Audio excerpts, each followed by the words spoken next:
له فقد فاز فوزا عظيما. أما بعد فإن خير الكلام كلام الله وخير الهدى هدى نبينا محمد صلى الله عليه وسلم وشر الأمور محدثاتها وكل محدثة بدعة وكل بدعة ضلالة وكل ضلالة في النار. اللهم أجرنا من النار. Alhamdulillah kaum muslimin dan muslimat azanallahu wa iyyakum. Alhamdulillah kita bersyukur kepada Allah Subhanahu wa taala di mana pada sore hari ini Allah Subhanahu wa taala mudahkan kita untuk berkumpul di rumah di antara rumah Allah, di masjid di antara masjid Allah Subhanahu wa taala guna taqarrub ila Allah, mendekatkan diri kepada Allah Subhanahu wa taala. Terlebih lagi alhamdulillah ketika Allah Subhanahu wa taala mudahkan kita saling mencintai karena Allah, menziarahi karena Allah Subhanahu wa taala, maka kata Nabi sallallahu alaihi wasallam dalam hadis qudsi, wajibat mahabbati al-mutahabbina fiyya wal mutajalizina fiyya wal mutazawirina fiyya. Allah Subhanahu wa taala berfirman dalam hadis qudsi, wajib kecintaan Allah Subhanahu wa taala bagi siapa yang mereka saling mencintai karena Allah Subhanahu wa taala. Dan begitu pun mereka duduk bersama di suatu majelis karena Allah Subhanahu wa taala, dan mereka pun saling menziarahi karena Allah Subhanahu wa taala. Dan alhamdulillah kita semua pada hari ini, pada sore hari ini, kita bersyukur kepada Allah Subhanahu wa taala ketika Allah Subhanahu wa taala mudahkan saudara kita dari kaum muslimin, terlebih lagi mereka penuntut ilmu, terlebih lagi mereka dai ila Allah, yang berdakwah jalan Allah Subhanahu wa taala, mudahkan untuk menziarahi kita di sini. Alhamdulillah. Menziarahi karena Allah Subhanahu wa taala bukan untuk mencari perkara-perkara dunia. Menziarahi karena hanya untuk meraih takwa Allah Subhanahu wa taala. Alhamdulillah. Sebagaimana telah kita bersama bahwasanya Ustaz kita, guru kita, Ustazuna Salman Mahmud hafizahullah taala, beliau telah safari dakwah di beberapa daerah. Alhamdulillah pada hari ini beliau juga sempatkan ziarah dan mengunjungi kita semuanya di sini. Dan insyaallah taala kaum muslimin dan kaum muslimat, pada sesi yang pertama ini beliau akan membawakan materi terorisme dan bunuh diri bukan dari Islam. Sebagaimana kita bersama bahwasanya akhir-akhir ini ada dan saudara-saudara kita mengaku Islam, mengaku berdakwah berjihad di jalan Allah Subhanahu wa taala, akan tetapi jalannya keliru, jalannya salah. Oleh karena itu pada waktu kesempatan ini semoga Ustazuna hafizahullah taala bisa menjelaskan kepada kita bagaimana jalan yang benar tersebut, bagaimana jalan yang hak, dan bagaimana hakikat terorisme dan bunuh diri tersebut.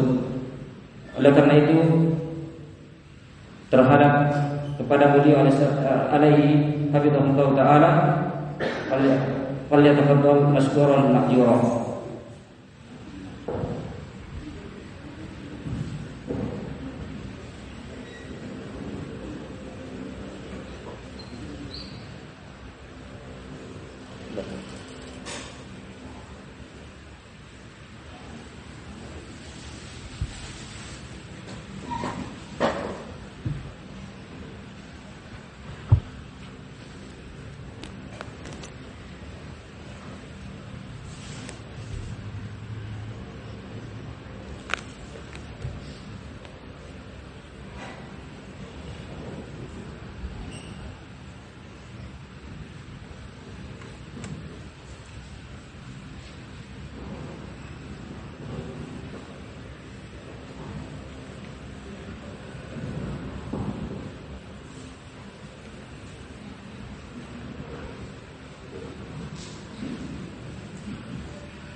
Bismillahirrahmanirrahim. Assalamualaikum warahmatullahi wabarakatuh. Innal hamdalillah نحمده جل وعلا ونستعينه ونستغفره ونتوب إليه ونتوكل عليه ونعوذ بالله من شرور أنفسنا وسيئات أعمالنا من يهده الله فلا مضل له ومن يضلل فلن تجد له وليا مرشدا وأشهد أن لا إله إلا الله وحده لا شريك له إقرارا به وتوحيدا وأشهد أن محمدا عبده ورسوله صلى الله عليه وعلى آله وسلم تسليما مزيدا يا أيها الذين آمنوا اتقوا الله حق تقاته ولا تموتن إلا وأنتم مسلمون أما بعد فإن أصدق الحديث كتاب الله وخير الهدى هدى نبينا محمد صلى الله عليه وعلى آله وسلم وشر الأمور محدثاتها وكل محدثة بدعة وكل بدعة ضلالة وكل ضلالة في النار أعاذنا الله وإياكم من النار. Hadirin jamaah pengajian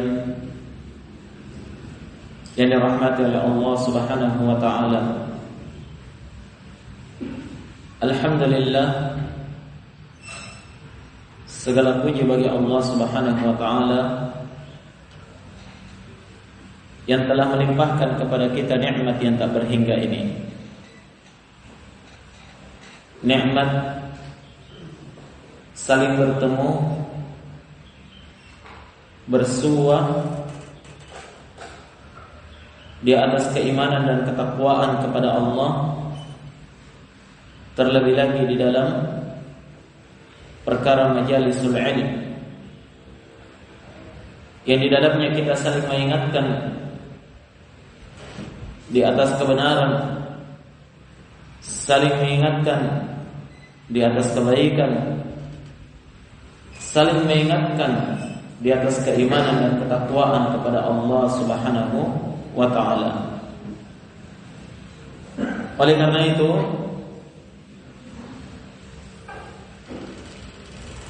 saat-saat yang seperti ini harusnya senantiasa dirindukan oleh orang-orang yang beriman. Tatkala mereka dikumpulkan oleh Allah dalam satu majlis karena Allah, karena agama Allah,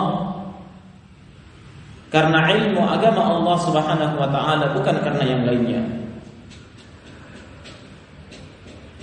Maka semoga Allah Subhanahu wa taala menjadikan kita di sore hari ini orang-orang yang akan mendapatkan doa-doa para malaikat yang diliputi rahmat dan diberikan ketenangan jiwa di dalam dirinya atas majelis ilmu yang Allah Subhanahu wa taala takdirkan untuk kita seluruhnya. Ikhwani fiddin, rahimani wa rahimakumullah. Sebagaimana yang kita pahami bersama bahwa di daerah kita ini secara khusus dan negeri kita secara umum telah terjadi berbagai macam musibah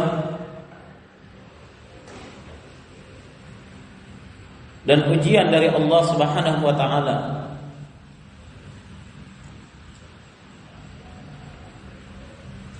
Virus yang mematikan juga belum berlalu bersama kita.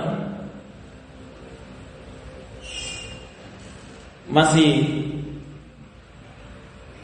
diupayakan oleh penguasa kita penanganannya,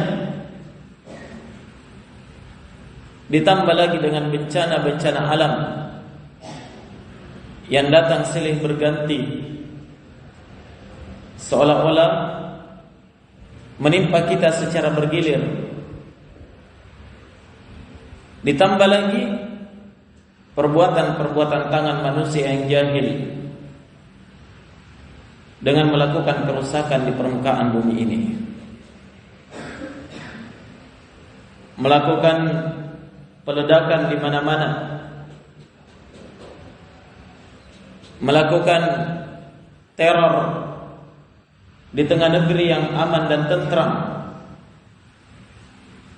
Naam, dengan alasan jihad fi sabilillah, dengan alasan ingin menegakkan agama Allah, maka sungguh ini adalah suatu musibah yang kerusakannya tidak kalah besar dari kerusakan musibah-musibah yang lainnya. Karena padanya ada kerusakan akidah, kerusakan mental, kerusakan moral tatkala mereka melakukan kerusakan di permukaan bumi ini. Ikhwani fid din, rahimani wa rahimakumullah. Hanya perbuatan-perbuatan yang seperti ini menjadi sesuatu yang dianggap hebat oleh sebagian orang, dikarenakan mereka menganggapnya ini adalah bahagian dari agama, bahkan bagian dari salah satu syariat yang sangat agung di dalam agama, yaitu jihad fi sabilillah. Melakukan peledakan di tempat-tempat umum, di rumah-rumah ibadah orang-orang kufar, dengan model atau cara bom bunuh diri.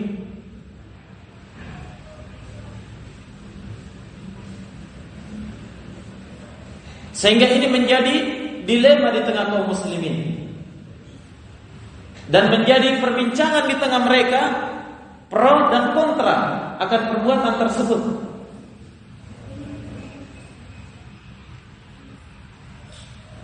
Ada yang menganggapnya sesuatu yang terpuji, menyanjungnya dan mendukungnya. Ada pula yang mengutuk dan mencelanya. Sehingga masyarakat kita yang awam itu menjadi bingung, yang mana sebenarnya kebenaran itu. Maka dalam keadaan yang seperti ini, jamaah sekalian, Allah Subhanahu wa taala perintahkan kepada kita untuk kembali kepada Al-Quran dan Sunnah di atas bimbingan para ulama, orang-orang yang berilmu. Wa in tanaza'tum fi syai'in farudduhu ila Allah war Rasul in kuntum tu'minuna billahi wal yawmil akhir. Dan jika kalian berselisih dalam satu perkara, dalam suatu urusan, di dalam suatu hukum, farudduhu ila Allah war Rasul, maka kembalikan permasalahan itu kepada Allah dan Rasulnya. Jika kalian mengaku orang-orang yang beriman kepada Allah Subhanahu wa taala dan hari akhir, kembalikan kepada Allah, yakni kembalikan kepada kitabullah, Al-Quran. Cari hukumnya, cari dalilnya di dalam Al-Quran. Kembalikan kepada Rasulullah semasa beliau masih hidup. Namun kembalikan kepada sunnah Rasul, hadis-hadis beliau yang sahih sepeninggal Nabi sallallahu alaihi wa ala alihi wasallam. Ingat jamaah sekalian, permasalahan apapun yang kita hadapi di zaman ini, bahkan di zaman-zaman setelahnya, itu sudah ada hukumnya dan patokannya di dalam agama. Tidak mungkin tidak ada. Kenapa? Karena agama kita adalah agama yang syamil, kamil, agama yang sempurna, agama yang menyeluruh, agama yang relevan untuk seluruh zaman, seluruh keadaan sudah diterangkan di dalam agama Allah Subhanahu wa ta'ala. Oleh karena itu kembalikan kepada Al-Quran dan Sunnah. Masih bingung lagi? Dari mana titik pendalilannya dan yang lain sebagainya? Maka tanyakan kepada para ulama. Fas'alu ahla dzikri in kuntum la ta'lamun. Tanya orang-orang yang berilmu kalau kalian tidak tahu. Kalau kalian tidak berilmu. Ya. Kenapa? Karena agama kita ini adalah agama yang sempurna hukumnya. Telah diatur sedemikian rupa segala perkara, dari yang besar sampai yang kecilnya, dari yang nampak sampai yang tersembunyi. Salman Al-Farisi radhiyallahu ta'ala anhu, suatu ketika beliau pernah ditanya oleh seorang Yahudi, "Hal 'allamakum nabiyyukum kulla syai'in hatta al-qira'ah?" Apakah nabi kalian telah mengajarkan kepada kalian di dalam agama segala sesuatu sampai tata cara buang air? Perkara yang paling detail. Kata Salman Al-Farisi radhiyallahu taala an, ajal.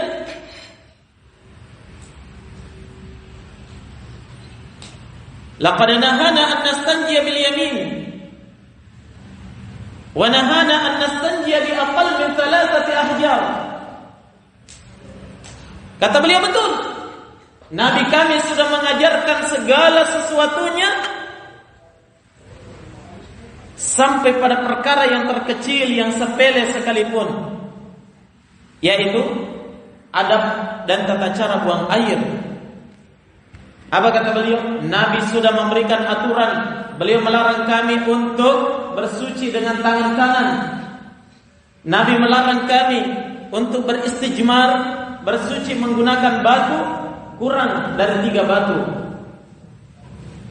dan seterusnya sampai akhir hadis.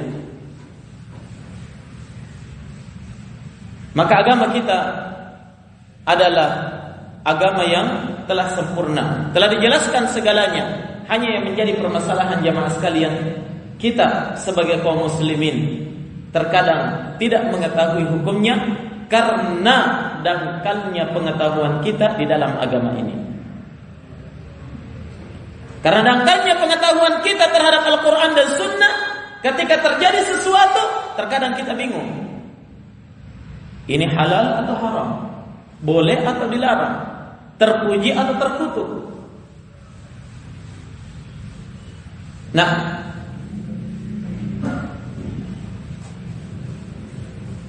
padahal sudah jelas hukumnya di dalam Al-Quran dan Sunnah ketika seorang itu meneliti dan menelaahnya.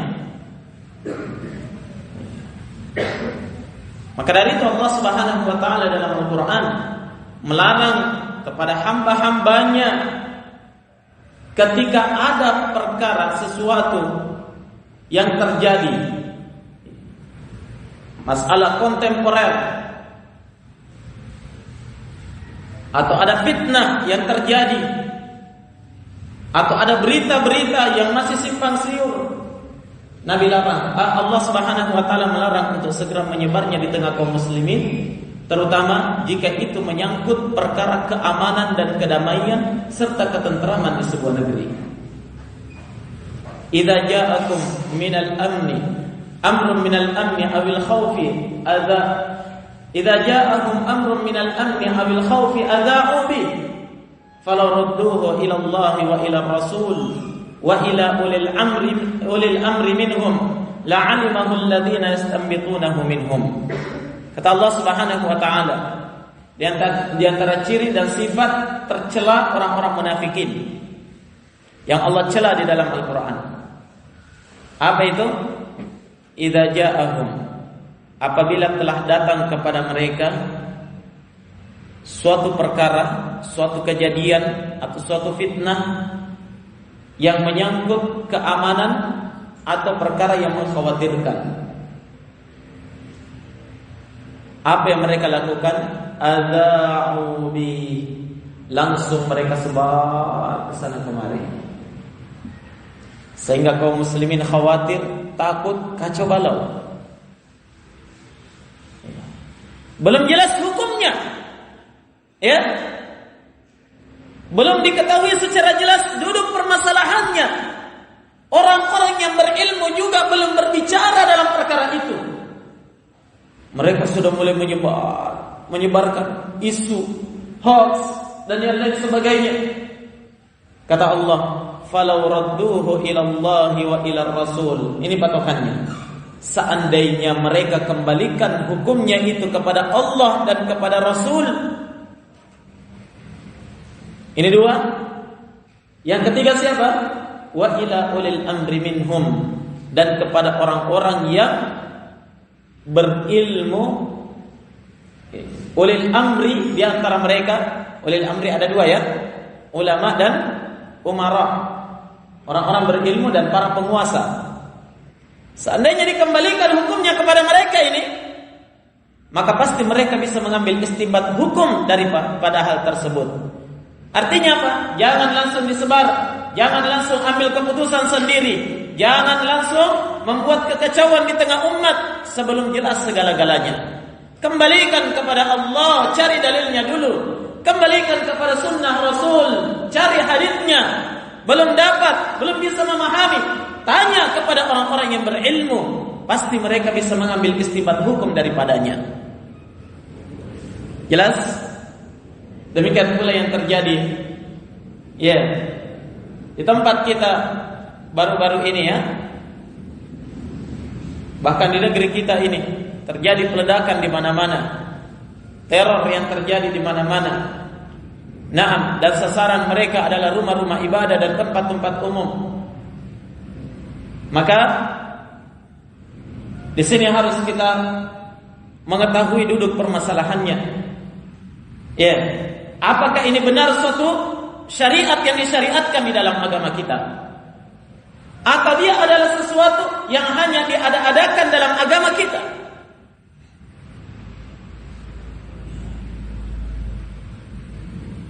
Apakah memang perkara ini sesuatu yang dianjurkan di dalam Al-Quran dan Sunnah, atau justru sesuatu yang dikecam di dalam Al-Quran dan Sunnah?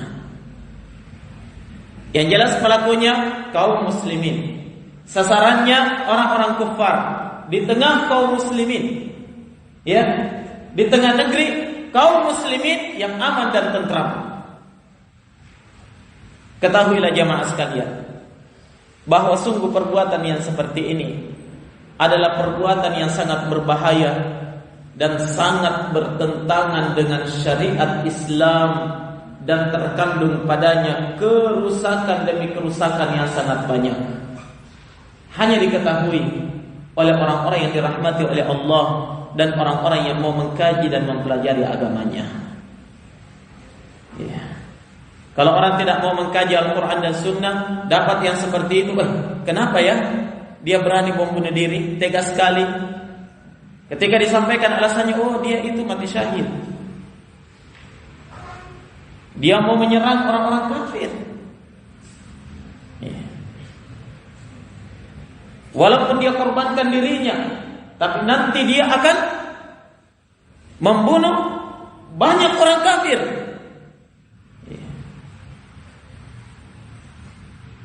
Walaupun pada kenyataannya mati sendiri. Ketika mendapatkan yang seperti itu, orang-orang awam yang tidak paham dengan agama ini, atau orang-orang yang tidak mau menelaah dari hukum-hukum Al-Quran dan Sunnah, langsung mengatakan, oh iya ya, benar, bagus mereka, pemberani, pahlawan, jagoan. Coba lihat katanya, orang-orang kafir sudah mulai gentar itu. Sudah tidak berani lagi macam-macam mereka. Mereka selalu waspada. Mereka sudah mulai takut. Nah, ketika dipandang dari sudut ini jemaah sekalian,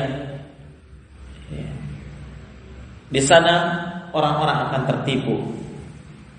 Dan orang-orang akan menganggap bahwa perbuatan keji ini adalah sesuatu yang disyariatkan dan perkara yang sangat mulia. Tapi coba kita menelaah bagaimana pandangan ulama kita tentang hal tersebut. Bagaimana pandangan Islam yang sesungguhnya dari Al-Quran dan Sunnah tentang perbuatan yang seperti ini. Benarkah seluruh orang kafir itu bisa dibunuh? Benarkah mereka itu semuanya bisa kita zalimi dan kita pertakuti? Ini harus dikaji lebih dalam. Ikhwani fiddin, rahimani wa rahimakumullah. Telah kita singgung tadi bahwa kalau kita lihat dari sisi pandang syariat, maka sungguh perbuatan bodoh ini adalah perbuatan yang mengakibatkan kerusakan dan bahaya yang sangat banyak dari berbagai sisi. Yang pertama, perbuatan irhabiyah, melakukan teror, peledakan, pembunuhan, kekacauan di tengah kaum muslimin, walaupun sasarannya itu adalah orang-orang kufar dan rumah-rumah ibadah mereka, maka sungguh ini termasuk dalam perbuatan zalim. Perbuatan zalim. Terlalu banyak yang dia zalimi dalam perkara ini. Jelas ya? Mungkin ada yang mengatakan, ini kan yang dizalimi adalah orang kafir, memang mereka mau dibunuh. Mereka itu adalah musuh-musuh Allah dan musuh Islam. Harus kita perangi. Apalagi sudah diangkat ayat-ayat, qatiluhum haitsu taqibtumuhum waqtuluhum min haitsu wajadtumuhum. Bunuh mereka dimanapun kalian jumpai, perangi mereka. Ayat-ayat yang umum seperti ini ya, dipergunakan untuk menghabisi orang-orang kufar yang berada di tengah negeri kaum muslimin. Dia angkat hadits Nabi sallallahu alaihi wasallam riwayat Bukhari dan Muslim. Umirtu an uqatilan nas, saya diperintah untuk memerangi manusia hatta yashhadu an la ilaha illallah, sampai mereka mau bersyahadat la ilaha illallah. Perangi. Ingat, ayat-ayat ini diturunkan oleh Allah Subhanahu wa taala terhadap Nabi sallallahu alaihi wasallam dan para sahabatnya pada kondisi perang berhadapan dengan kafir harbi, kafir yang terjadi peperangan antara mereka dengan kaum muslimin. Tidak bisa digunakan untuk semua orang-orang kafir. Jelas ya? Maka kapan ayat-ayat ini dibawa secara merata kepada semua orang kafir, terjadi kezaliman di dalamnya. Pasti zalim. Pasti dia berbuat aniaya. Jangan anggap bahwa hanya kaum muslimin yang tidak boleh dizalimi. Jangan anggap bahwasanya hanya kaum muslimin yang tidak boleh dizalimi. Ingat, ada 4 golongan manusia yang tidak boleh dizalimi, dilarang di dalam agama, tidak boleh dianiaya, tidak boleh dirampas hartanya, tidak boleh ditumpahkan darahnya, tidak boleh dilanggar kehormatannya. 4 golongan manusia. Yang pertama, kaum muslimin yang secara zahirnya mengikrarkan keimanan dan keislaman mereka. Ya, selama dia muslim, halal darah dan harta mereka serta kehormatannya. Yang kedua siapa? Kafir zimmi. Siapa itu? Orang kafir yang hidup di negeri kaum muslimin, tunduk kepada aturan negara kaum muslimin, diatur oleh negara, dilindungi oleh negara. Itu namanya apa? Kafir musta'man, kafir zimmi, ya, kafir zimmi. Yang ketiga adalah kafir musta'man, orang kafir yang tidak tinggal di negeri kaum muslimin, dia tinggal di negerinya sendiri, tapi dia masuk ke negeri kaum muslimin dengan mendapatkan jaminan keamanan. Ya, dia datang, ada paspornya, negara kita memberikan visa, ya, kemudian distempel, ada tanda tangan. Itu bentuk pengamanan, jaminan keamanan dari negara kita. Maka itu yang disebut dengan apa? Kafir musta'man, tidak boleh diganggu.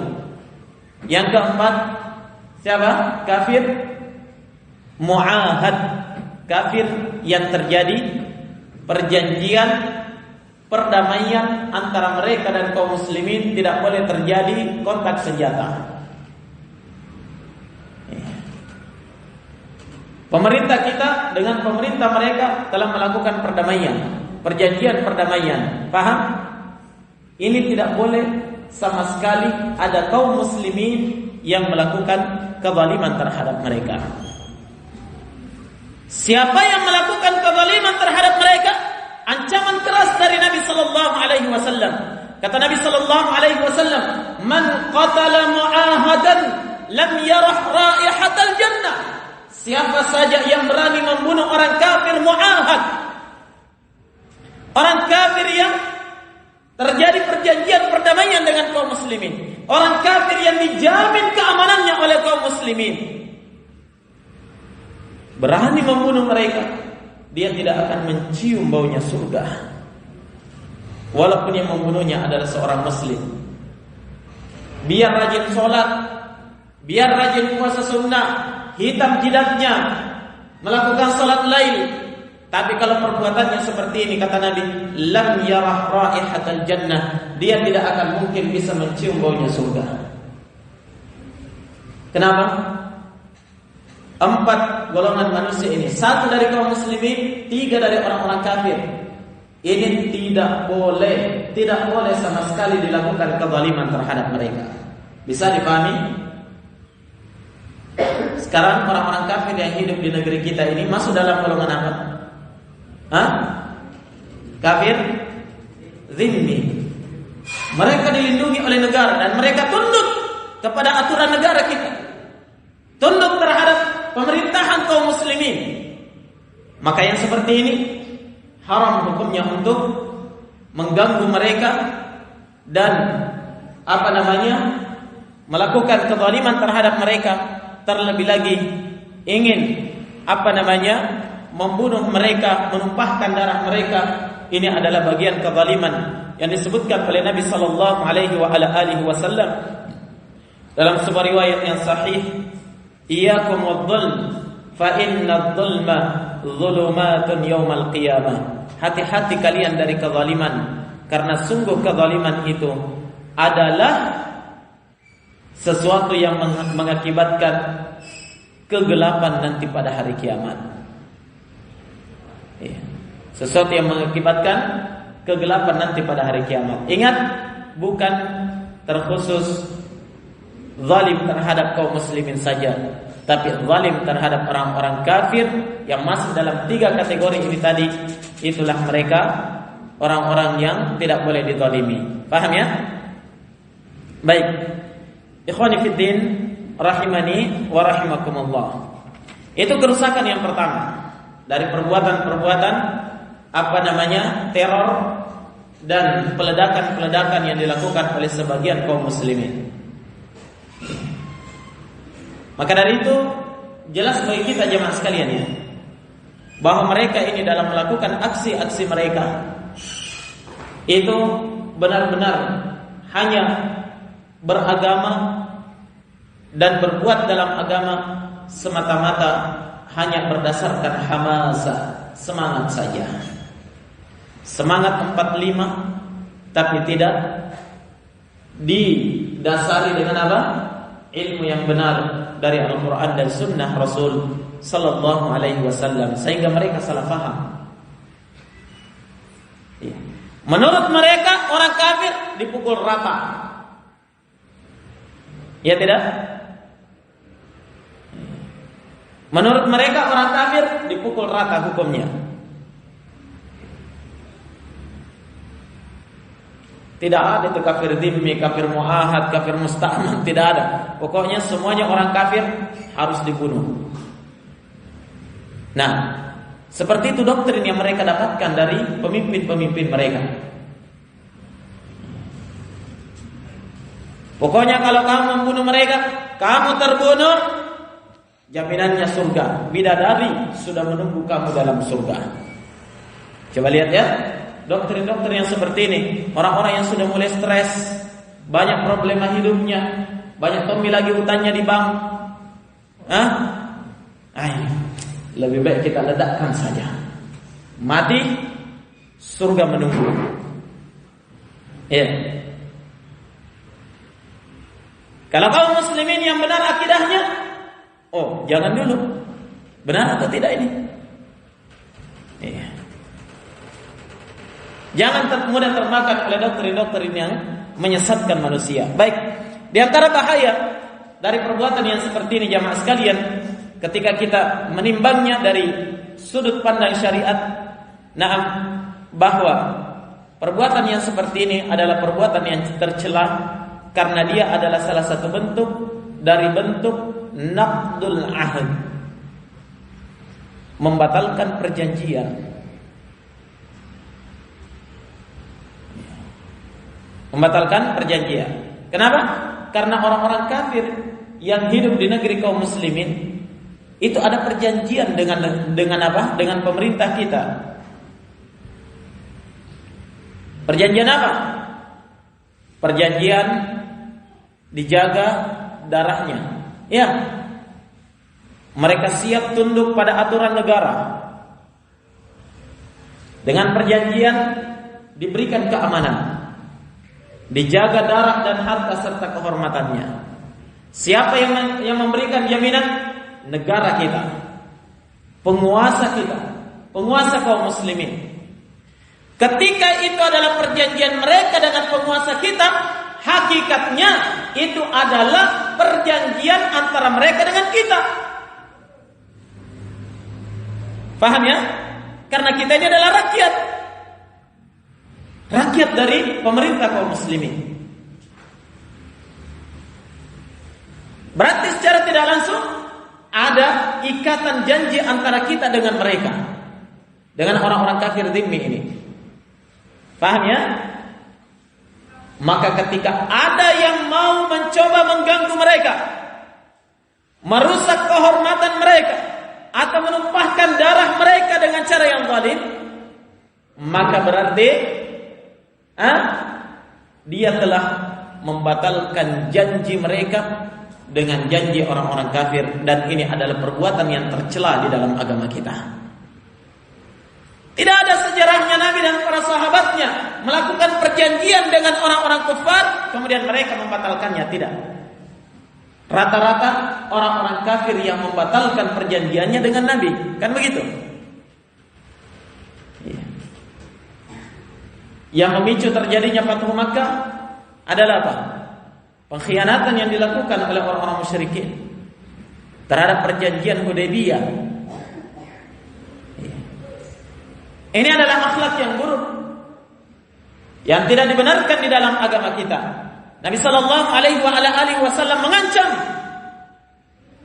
mengecam perbuatan yang seperti ini.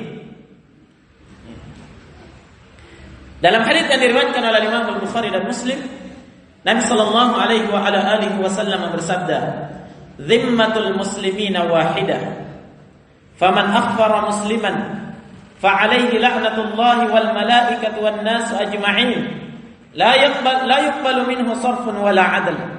Kata Nabi sallallahu alaihi wasallam, "Dhimmatul muslimina wahidah." Janji kaum muslimin itu satu. Maksudnya apa jemaah? Kalau ada janji yang ditetapkan oleh kaum muslimin, itu berarti janji yang satu, itu janji saya, janji antum semuanya, janji penguasa kita. Faham? Zimmatul muslimin, janji kaum muslimin itu satu. Maka dari itu kata Nabi, "Faman akhbara musliman," siapa yang telah membatalkan janji seorang muslim. Ada perjanjian secara umum sudah disepakati ya dengan orang-orang kafir, tiba-tiba ada yang membatalkan janji itu.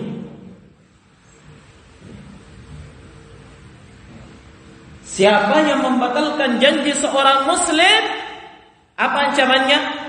Fa'alaihi la'natullah, maka dia akan mendapatkan laknat dari Allah, laknat dari para malaikat, laknat dari seluruh manusia.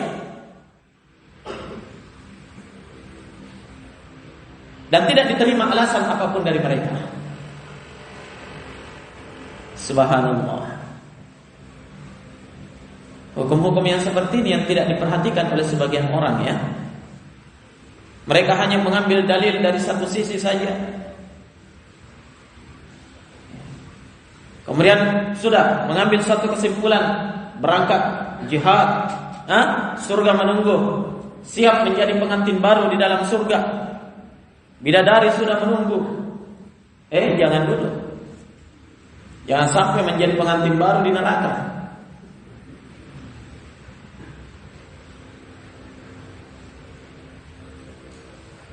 Ditinjau dengan baik,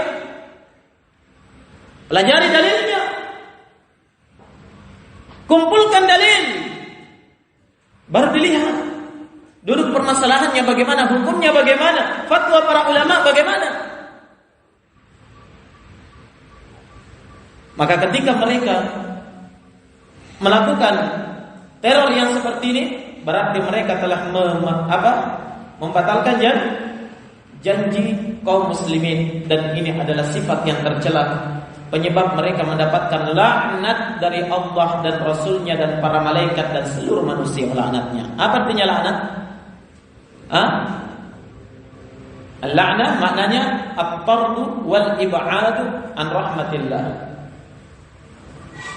menjauhkan mereka, menolak mereka dari kasih sayang Allah Subhanahu wa taala. Didoakan kejelekan untuknya, waliyadzubillah. Dan terbukti ya, orang-orang yang melakukan hal yang seperti itu, berapa banyak orang yang mengecam dan mengancam. Apalagi tatkala mereka meledakkan tempat umum, bukan hanya kaum muslimin, orang kafir saja yang meninggal, kebanyakannya kaum muslimin juga yang meninggal.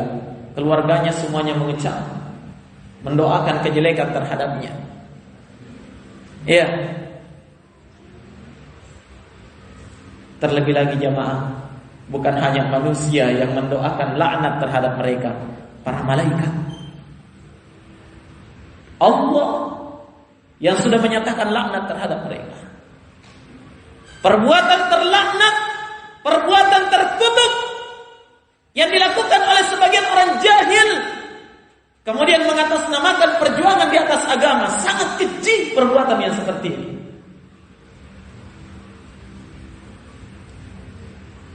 Bahaya luar biasa. Nah,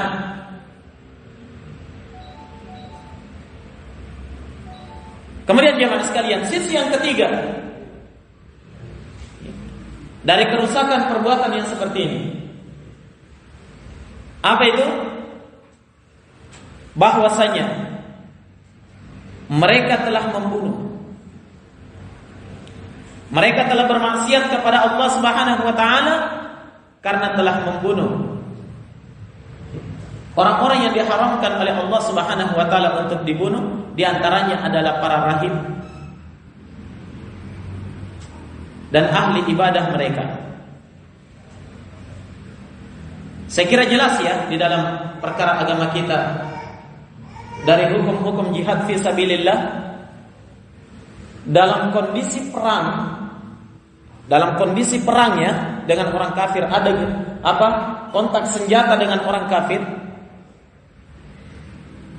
Ternyata ketika kita mempelajari hukum-hukum jihad itu, di sana kita akan dapatkan ikhwani fillah ada orang-orang yang tidak boleh dibunuh di dalam peperangan.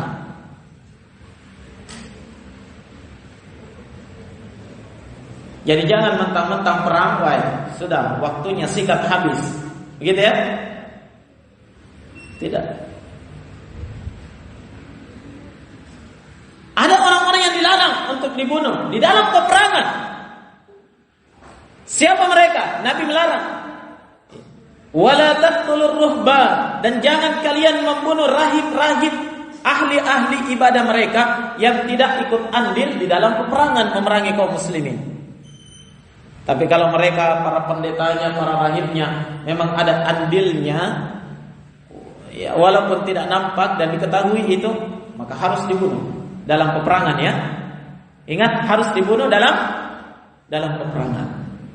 Tapi yang tidak punya andil, mereka hanya beribadah di gereja mereka, di rumah-rumah ibadah mereka, dilarang, haram hukumnya untuk membunuh mereka walaupun dalam kondisi perang. Dilarang membunuh orang-orang tua dari kalangan mereka, kaum wanita, anak-anak, jika mereka tidak punya andil dalam memerangi kaum muslimin. Kata Nabi, wala tumattilu wala taqtulu walidan, jangan kalian mencincang mayat-mayat orang-orang kafir. Ya. Bahasa kerennya apa sekarang? Mencincang. Mutilasi ya. Kalau mencincang kayak ayam potong ya. Dilarang. Dan jangan kalian membunuh anak-anak mereka. Masya Allah, syariat luar biasa. Hikmah yang sangat indah dari Allah Subhanahu wa ta'ala. Ini dalam kondisi perang. Bagaimana lagi dalam kondisi aman? Dalam kondisi aman mereka mau dibunuh. Dalam kondisi aman mereka diancam. Dalam kondisi aman mereka diledakkan. Ini adalah perbuatan khianat terhadap Allah Subhanahu wa ta'ala dan Rasulnya. Pelanggaran, dan ini adalah sebuah kemaksiatan. Sudut-sudut yang seperti ini yang tidak dipahami oleh orang-orang jahil dari sebagian kaum muslimin. Ya, yang mereka tahu hanya yang penting kita bunuh orang kafir dapat pahala. Dibunuh oleh mereka surga menunggu, selesai. Padahal ada hukum-hukum di dalam syariat. Pelajari hukum jihad. Nah, maka dari itu jemaah sekalian, di sini dapat kita memahami betapa besar peranan penting ilmu agama dalam seluruh aspek kehidupan kaum muslimin, sehingga mereka tidak salah jalan. Ini contohnya nih. Yang salah jalan, yang tidak paham agama. Walaupun mereka adalah penghafal Al-Quran, tapi tidak paham agama. Sungguh benar apa yang dikatakan oleh Nabi Sallallahu Alaihi Wasallam, bahwa akan muncul nanti di akhir zaman, di kemudian hari, orang-orang yang keadaannya bagaimana? Tahkiruna salatakum bi salatihim. Kalian merasa rendah kalau kalian membandingkan salat kalian dengan salat mereka. Wasiyamakum bi siyamihim. Puasa kalian dengan puasa mereka. Wa qira'atakum bi qira'atihim. Bacaan Al-Quran kalian dengan bacaan Quran mereka. Kalian merasa rendah. Wah, tidak ada apa-apanya kita ini. Mereka ahli ibadah, mereka rajin baca Quran, mereka penghafal Quran. Jidatnya hitam, celananya tak gantung, jenggotnya panjang. Sebagian ya.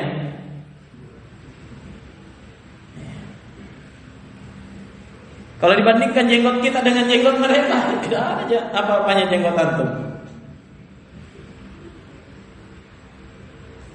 Tapi kata Nabi sallallahu alaihi wasallam, yamruquna minad-din kama yamruqus sahmu minar ramiyah. Mereka adalah orang-orang yang keluar melesat dari agama sebagaimana busur panah, anak panah keluar dari busurnya. Terlalu cepat mereka keluar dari agama. Kenapa? Karena beragama hanya berdasarkan atas semangat saja, tidak berdasarkan di atas ilmu yang benar.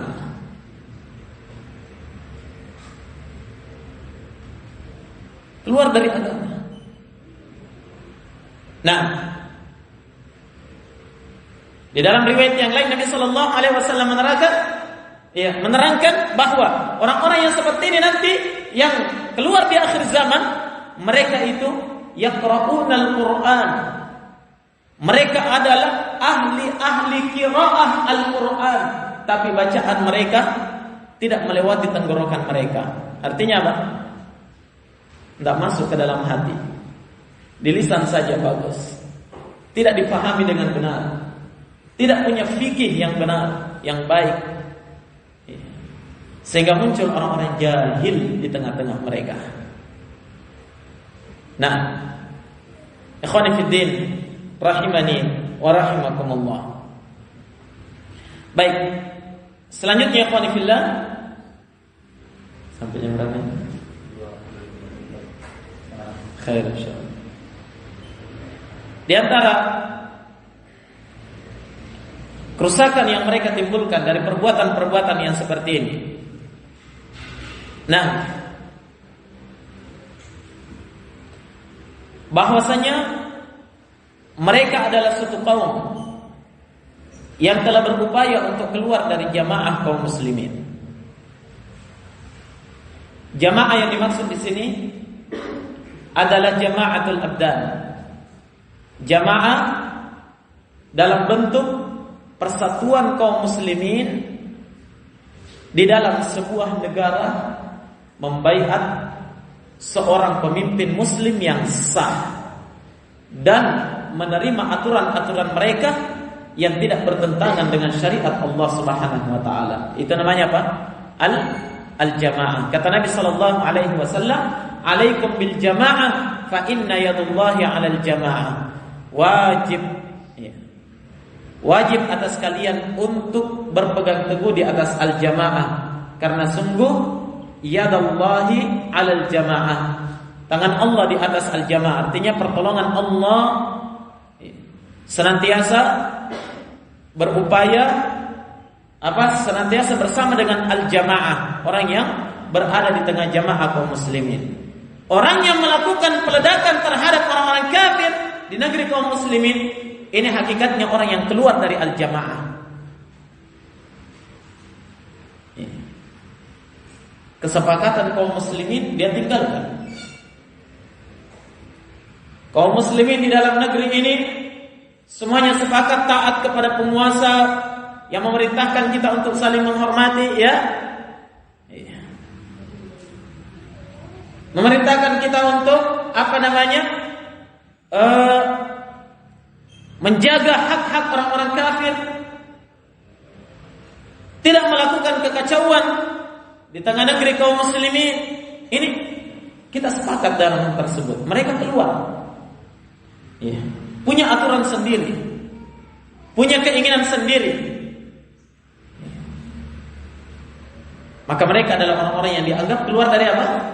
Dari al-jamaah, yang diancam oleh Nabi sallallahu alaihi wasallam di dalam haditsnya. Kata Nabi sallallahu alaihi wasallam, "Man kharaja min at-ta'ati wa faraqa al-jama'ata famata mata mitatan jahiliyah." Siapa saja yang keluar dari ketaatan kepada penguasa kaum muslimin dan menyelisihi al-jamaah, dia menyelisihi jamaah kaum muslimin di suatu negeri, kemudian dia meninggalnya itu di atas mati jahiliyah, sama dengan matinya orang-orang jahiliyah. Siapa itu orang jahiliyah? Orang-orang musyrikin dahulu sebelum datangnya Islam. Itu kan dikenal dengan apa? Zaman jahiliyah. Kenapa mereka dikenal dengan zaman jahiliyah? Jahiliyah kan kebodohan, kan begitu? Ya. Karena di antara ciri dan sifat orang-orang jahiliyah dahulu adalah tidak punya al-jamaah. Tidak ada satupun pemimpin yang diakui oleh mereka. Yang kuat menindas yang lemah. Adapun yang mereka angkat sebagai pemimpin, punya pemimpin masing-masing sendiri-sendiri, tidak punya negara yang kuat. Itu sifat orang jahiliyah. Nah sekarang, ketika di zaman kita ini ada orang yang keluar dari al-jamaah, kemudian dia mati di atas hal tersebut, matinya sama dengan orang jahiliyah dahulu. Karena sifat mereka ada. Sifat jahiliyah ada pada mereka. Nah, dan perhatikan jamaah sekalian, betapa besar kerusakan yang telah mereka timbulkan di negeri kita ini dari orang-orang yang melakukan teror di mana-mana.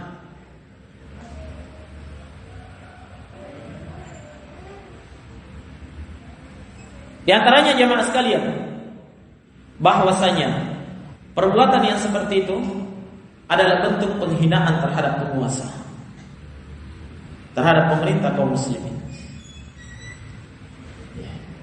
Berapa banyak nama baik penguasa kita tercoreng karena perbuatan-perbuatan yang seperti itu. Betul atau tidak? Rusak nama baik bangsa hanya karena perbuatan segelintir orang.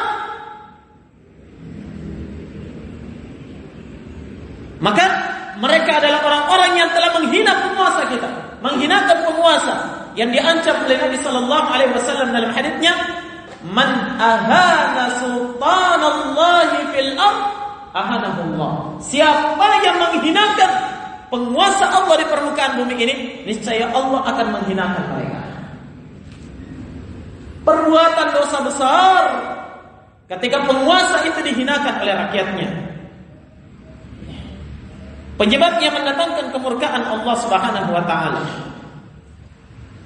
Dan lihat ya, bagaimana bisa dikatakan perbuatan ini sebagai perbuatan jihad fisabilillah, sementara justru perbuatan ini mendatangkan rasa takut di tengah kaum muslimin, merusak keamanan di antara mereka. Maka ini hakikatnya juga adalah kezaliman terhadap seluruh hamba Allah di negeri tersebut. Jelas ya? Ketika terdengar ada peledakan di Makassar, orang takut ke Makassar. Ada peledakan di Jawa, ada peledakan di ini, takut orang, khawatir.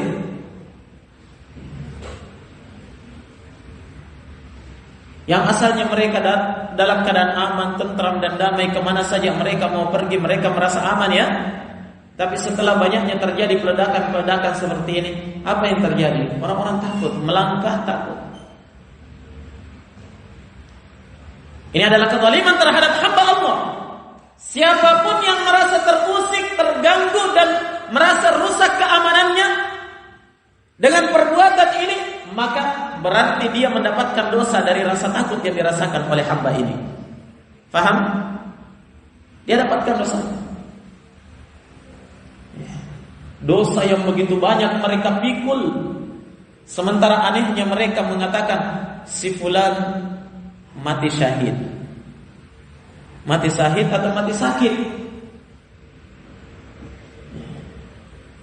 Mereka sudah digelari asy-syahid fulan, asy-syahid fulan. Tapi kalau dilihat dari sisi ini, betapa banyak kerusakan yang mereka lakukan. Dosa kezaliman terhadap hamba-hamba Allah. Ditambah lagi jemaah sekalian, perbuatan mereka ini adalah perbuatan orang-orang yang telah melakukan kerusakan di atas agama ini.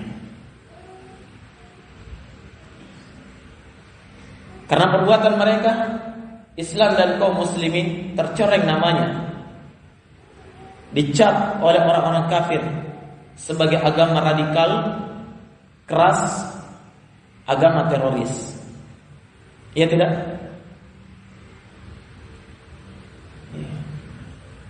Pada akhirnya apa? Orang-orang kafir semakin menekan kaum muslimin di sebahagian negara.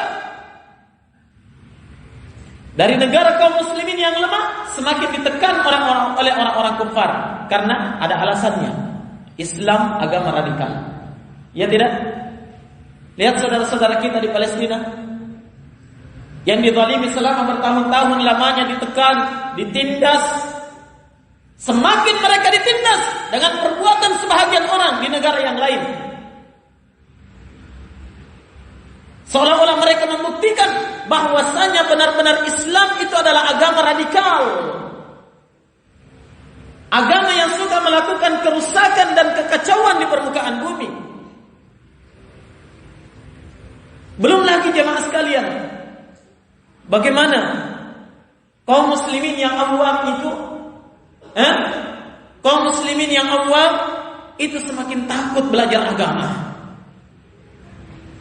Apalagi yang melakukan pengeboman itu suaminya berjenggot, celana cingkrang, istrinya pakai cadar, dia sembunyi lagi bom dalam cadarnya. La haula wala quwata illa billah. Akhirnya setiap ada orang yang mau melaksanakan syariat Allah yang agung dengan baik dan sempurna, justru dicurigai oleh orang. Betul atau tidak? Coba lihat ya, yang dicurigai sekarang sebagai teroris orang-orang bercadar, orang-orang berjenggot. Maka ketahuilah jamaah sekalian, setiap kejelekan yang dirasakan, yang didapatkan oleh Islam dan kaum muslimin yang istiqamah di atas agamanya, gara-gara perbuatan mereka ini, semua dosanya mengalir kepada dia. Orang yang mengaku dirinya mati syahid ini, orang yang mengaku dirinya berjuang ini, orang yang mengaku dirinya jihad ini, semua dosanya mengalir kepada dia. Tuduhan-tuduhan orang kufar terhadap kaum muslimin semakin gencar dan semakin kuat. Gara-gara perbuatan mereka di sebahagian negara, sudah ada alasan orang-orang kafir yang kuat itu untuk menindas sebahagian negeri kaum muslimin yang lemah. Bahkan kita sendiri sesama kaum muslimin saling mencurigai. Begitu ya? Ketemu di jalan, tidak pernah saya lihat di pengajian itu, jangan sampai teroris.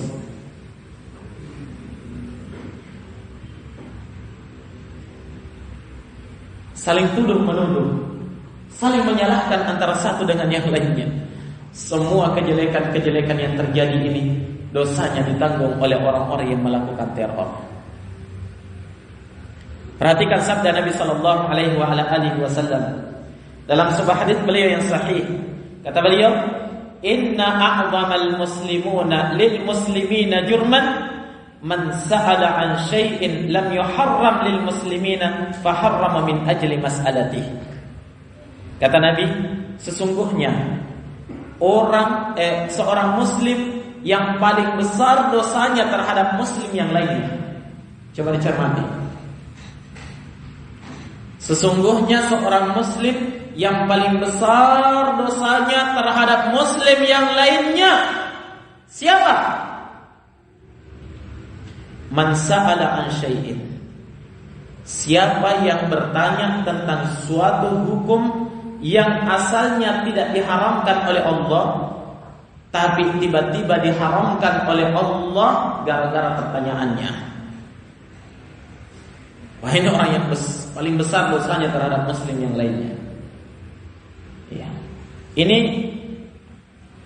kalau kejadian ini di zaman Nabi, ya kan? Zaman turunnya wahyu. Terkadang ada orang yang suka bertanya, memang hobinya bertanya. Begitu ya? Dalam istilah orang Inggris ini namanya Raja Kutana. Hobinya bertanya, kalau ini terjadi di zaman turunnya wahyu, ini bahaya ini. Kenapa? Bisa-bisa sesuatu yang asalnya tidak haram, karena dia pertanyakan, akhirnya Allah haramkan. Makanya Allah tegur dalam Al-Quran perbuatan yang seperti ini. Kata Allah Subhanahu wa taala, "La tas'alu an asya'a in tubda lakum tasukkum." Jangan sekali-kali kalian bertanya tentang sesuatu jika didampakkan hukumnya terhadap kalian, itu akan menjadikan apa? Membahayakan kalian, mendatangkan kejelekan terhadap kalian. Ya.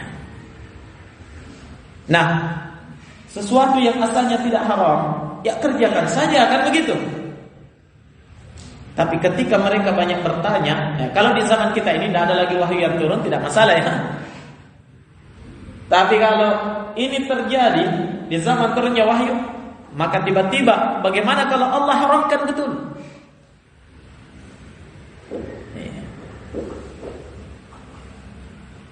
Seorang sahabat Nabi Sallallahu Alaihi Wasallam pernah bertanya kepada beliau tentang haji.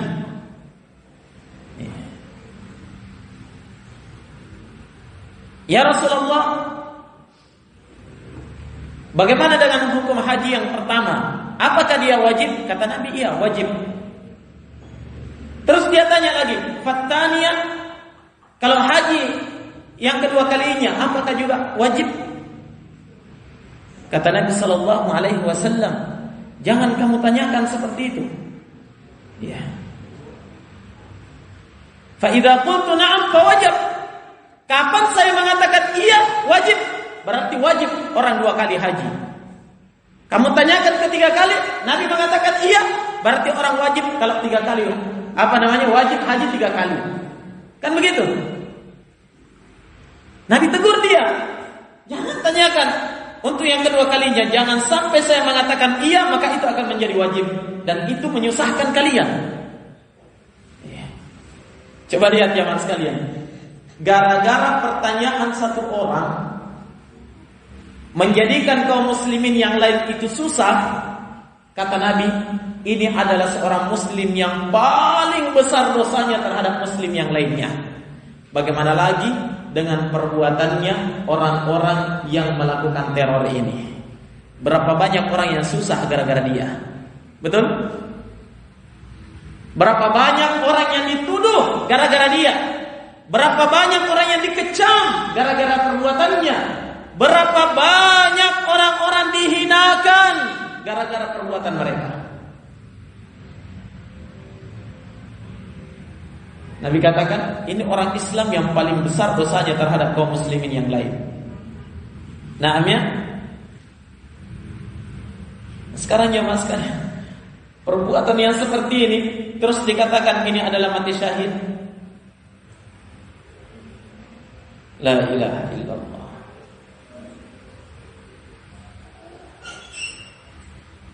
Terlebih lagi jemaah sekalian, tatkala kita melihat dari sejarah perjuangan Nabi dan para sahabatnya dahulu, sama sekali tidak pernah ada di antara mereka yang melakukan yang seperti ini. Orang dalam keadaan damai di Madinah ya. Coba kita menoleh kepada sejarah di Madinah. Nabi dan para sahabatnya hidup. Di sana ada orang kafir juga. Ada atau tidak? Ada kan? Ada orang Yahudi Madinah. Ada orang musyrikin Madinah. Mereka menjadi kafir zimmi di Madinah ketika itu karena Madinah sudah dikuasai oleh Rasulullah dan para sahabatnya. Sudah menjadi darul muslimin, negara kaum muslimin. Tapi pernahkah ada sejarah yang mengatakan ada seorang sahabat Nabi yang bernama Fulan bin Fulan, tiba-tiba dia datang, membawa belati, dia sembunyi-sembunyi, kemudian masuk di gereja mereka, dia tikam satu-satu, kemudian dia terbunuh? Tidak pernah. Jelas ya? Tidak pernah sama sekali. Tidak ada satupun dalil dari hadis yang dhaif apalagi dari hadis yang sahih. Terus dari mana dasarnya?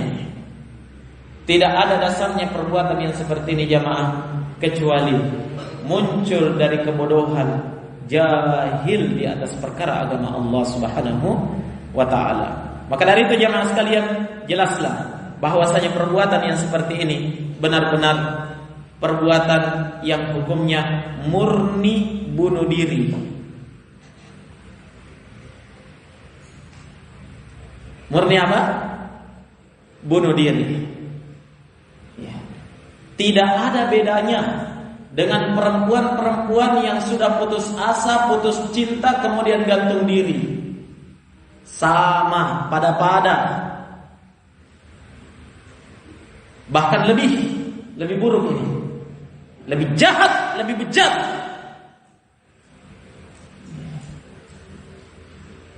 Tidak ada bedanya dengan laki-laki cengeng yang diputuskan cintanya, kemudian dia menangis lompat dari jembatan. Sama, bahkan lebih bodoh ini. Kalau sama, berarti hukumnya sama, ancamannya sama. Allah Subhanahu wa ta'ala mengharamkan perbuatan ini di dalam Al-Quran, bunuh diri. Hanya caranya saja yang beda ya. Yang satunya lompat dari jembatan atau dari gedung yang tinggi, yang satunya pakai bom. Yang satu pakai tali, yang satu pakai peledak, pakai sumbu, atau pakai apa? Waktu. Itu saja yang beda, hukumnya sama. Masuk dalam pelarangan Allah dalam Al-Quran, wala taqtulu anfusakum. Innallaha kana bikum rahimah. Dan jangan sekali-kali kalian membunuh diri-diri kalian. Sungguh Allah itu sangat merahmati kalian. Allah sangat mengasihi dan menyayangi kalian. Jangan bunuh diri. Nah, dalam ayat yang lain Allah Subhanahu wa ta'ala berfirman, "Wala tulqu bi aydikum ila tahlukah." Dan jangan sekali-kali kalian menjerumuskan diri-diri kalian pada apa? Pada kebinasaan. Jangan. Dan Nabi sallallahu alaihi wasallam dalam sebuah hadisnya yang sahih, kata Nabi sallallahu alaihi wasallam, "Man qatala nafsahu bi syai'in 'udziba bihi yaumal qiyamah." Barang siapa yang membunuh dirinya dengan sesuatu ini umum ya, masuk di dalamnya pisau, masuk dalamnya belati, masuk dalamnya tali, masuk di dalamnya loncat dari tempat yang tinggi, masuk di dalamnya bom. Siapa yang membunuh dirinya dengan sesuatu, udziba bihi yaumal qiyamah, pada hari kiamat dia akan disiksa dengan apa dia membunuh dirinya ketika di dunia itu. Dalam riwayat yang lain, Nabi sallallahu alaihi wasallam bersabda, "Man qatala nafsahu bihadidatin."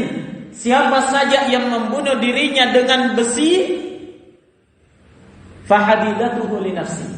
Maka besinya itu hakikatnya untuk dirinya. Artinya apa? Dia akan disiksa dengan besi pula pada hari kiamat. Ya. Wa man qatala nafsahu bisummin. Dan siapa yang berani membunuh dirinya dengan racun, fasummuhu lahu yaumal qiyamah.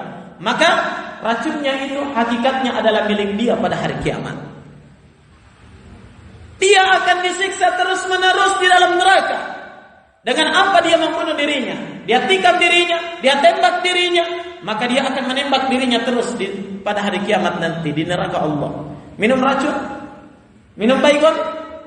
Cap tikus? Atau racun tikus? Kalau cap tikus tidak bunuh diri ya?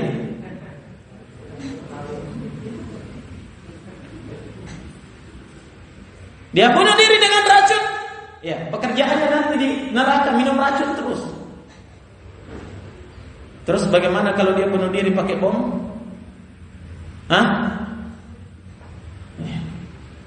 dia akan membom dirinya terus nanti pada hari kiamat. Waliyadzubillah. Ikhwani fid din, rahimani wa rahimakumullah. Maka hukum dari perbuatan ini jelas. Kerusakannya banyak.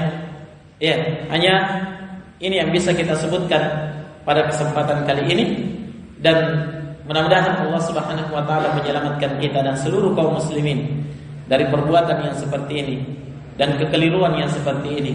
Dan sekali lagi jemaah sekalian, peranan ilmu agama di dalam seluruh aspek kehidupan kaum muslimin itu adalah peranan penting yang mutlak, tidak boleh dikesampingkan. Nah, apalah gunanya beribadah, apalah gunanya beramal kalau tidak berdasarkan di atas ilmu yang benar, maka kita akan tersesat, keliru, melakukan kerusakan dan menyesatkan manusia dari jalan Allah Subhanahu wa taala. Pelajari agama, kembali kepada ilmu yang benar, berpegang teguh kepada ilmu Al-Quran dan Sunnah dan fatwa para ulama kita yang menjelaskan kepada kita tentang Al-Quran dan Sunnah itu, insyaallah ta'ala kita tidak akan tersesat dari jalan yang telah dilalui oleh Nabi dan para sahabatnya serta para ulama salaf rahimahumullah ta'ala. Baik, naktafi bihadzal qadar. Mudah-mudahan ada manfaatnya. Lebih dan kurangnya mohon dimaafkan. Subhanakallahumma bihamdik, asyhadu an la ilaha illa anta, astaghfiruka wa atubu ilaik. Walhamdulillahi rabbil alamin.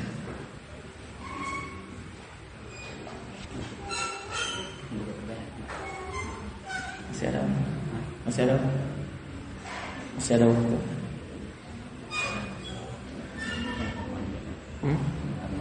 Ya. Rahat ya.